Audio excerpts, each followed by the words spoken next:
Pemirsa, pengabenan jenazah korban ambruknya Jembatan Kuning penghubung Nusa Lembongan dengan Nusa Ceningan asal Jungut Batu dilaksanakan di Setre Desa setempat kemarin siang. Sementara itu, terkait tragedi robohnya Jembatan Kuning 16 Oktober lalu, Desa Pekraman Lembongan akan menggelar upacara labuh gentuh dan pemarisuda bumi untuk membersihkan alam dan segara pada Purnama Ning Kedasa tahun depan.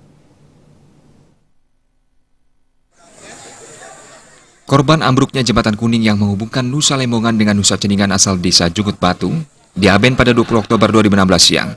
Mereka adalah Wayan Sutamat usia 49 tahun, Diwayan Merni 55 tahun, dan Putu Surya usia 3 tahun. Perbekal Desa Jungut Batu, Made Gede Suryawan mengatakan, pengabenan para korban dilaksanakan dalam waktu yang bersamaan sesuai dengan tradisi di Desa Jungut Batu. Semua yang 4 orang korban ini semuanya di aben, tapi ini diadakan upacara pengabenan pada hari ini sampai acara niki sampai malam sampai pengeroras itu kegiatan prosesi upacara pengabenan niki sampai selesai.